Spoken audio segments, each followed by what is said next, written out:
Chairman గా ఉండి ఆయన కోసం కఠోరమైనటువంటి శ్రమ చేసి ఇబ్బందులకు గురై అవమానాలకు గురై ఈ రోజు నిద్రలేని రాత్రులు గడుపుతున్నటువంటి పరిస్థితి అంటే ఎంత దుర్మార్గుడో ఈనాడు ప్రజలకు చెప్పాల్సిన అవసరం.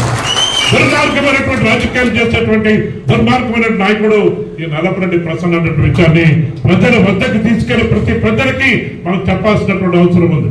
రాష్ట్రం నుంచి రౌడీలు పిలిపించి మన బుచ్చులో ఎన్నికలు జరుగుతూ ఉంటే ఉభయరు అభ్యర్థి సునాయాసంగా గెలవలసినటువంటి పరిస్థితి ఉంటే రాష్ట్రం నుంచి రౌడీలు పిలిపించి రౌడీజం చేసి బుచ్చిరెడ్డిపాలెం మున్సిపాలిటీని కైవసం చేసుకున్నటువంటి పరిస్థితి.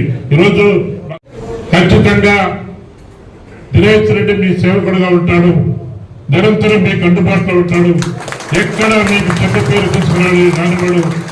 నిరంతరం నా బిడ్డగా మీకు హామీ ఇస్తున్నా, ఖచ్చితంగా ఎక్కడ పొరపాటు చేయడు, మీకు అండగా ఉంటాడు, మీలో ఒకడుగా ఉంటాడు, మీ అన్నదమ్ముడుగా, మీ ఆత్మీయుడుగా, మీ బిడ్డగా ఆశీర్వదించి రాబోయేటువంటి అసెంబ్లీ ఎన్నికల్లో అఖండమైన మెజార్టీతో కోవూరు నియోజకవర్గం నుంచి సైకిల్ గుర్తు మీద ఓటేసి మీరందరూ ఆశీర్వదిస్తారని మనకి ప్రజాసేవకుడు పార్లమెంట్ అభ్యర్థిగా వస్తా ఉన్నాడు. ఈపీఆర్ రావడం శుభ పరిణామం. ఈపీఆర్ ప్రజాసేవకుడు నిరంతరం ప్రజల కోసం ప్రజల సేవ కోసం తప్పించేటువంటి వ్యక్తి కాబట్టి ఆయన రావడం కూడా శుభ పరిణామం.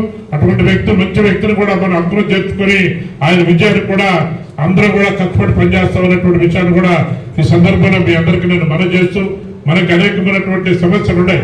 సమస్యల మీద ఈరోజు కలిసి పోరాటం చేస్తున్నటువంటి అవసరం ఉంది. ఖచ్చితంగా కలిసి పోరాటం చేద్దాం. మీ అందరితో కలిసి ముందుకు నడిచిన దానికోసం ముందుకు కోసం ఈరోజు చంద్రబాబు నాయుడు గారి యొక్క ఆలోచన ఆశయం ఒకటే,